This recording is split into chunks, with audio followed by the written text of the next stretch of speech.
일상생활을 하다가 갑자기 눈밑이 떨리는 경험을 해보신 적 있으신가요? 이러한 눈밑 떨림은 일시적으로 나타날 수도 있지만 지속적으로 반복될 경우에는 건강에 문제가 생긴 것일 수 있다고 하는데요. 이런 증상은 왜 나타나는 걸까요? 눈밑 떨림 첫 번째 원인은 마그네슘 부족. 마그네슘은 근육 수축과 이완에 중요한 역할을 하는 미네랄입니다.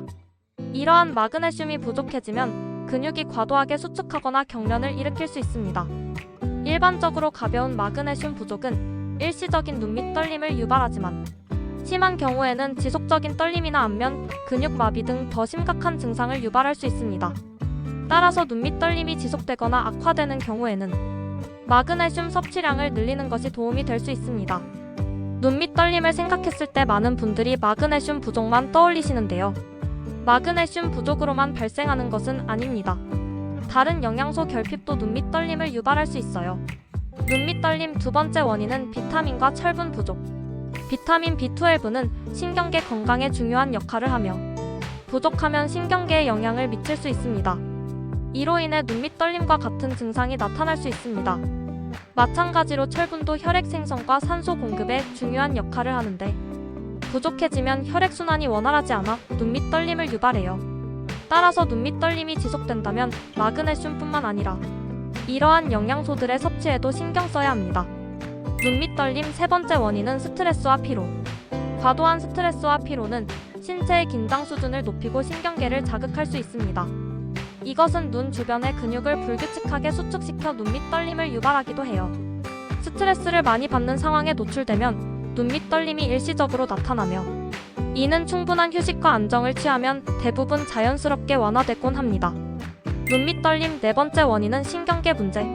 눈밑 떨림이 지속되거나 악화되는 경우 신경계 질환과의 연관성도 생각해봐야 하는데요. 일부 신경계 질환은 눈 주변의 근육을 조절하는 신경에 영향을 미치고 이로 인해 눈밑 떨림이 발생할 수 있다고 합니다.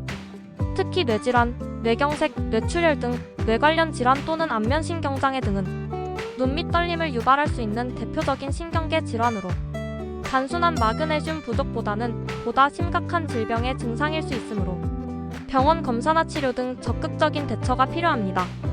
눈밑 떨림 언제 의사를 찾아야 하나요?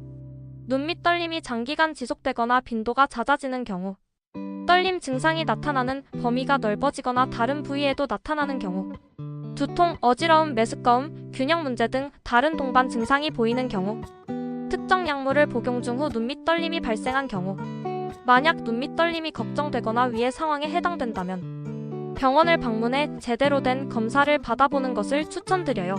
눈밑 떨림 치료 어떻게 진행되나요?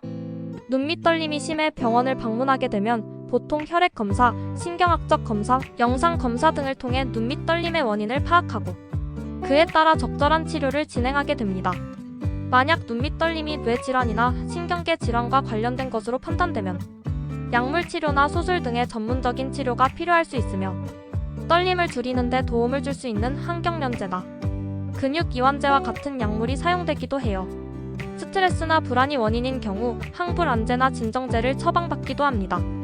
눈밑 떨림이 지속적이고 심한 경우 보톡스를 주입하여 떨림을 일으키는 근육을 이완시키는 치료 방법도 있는데요.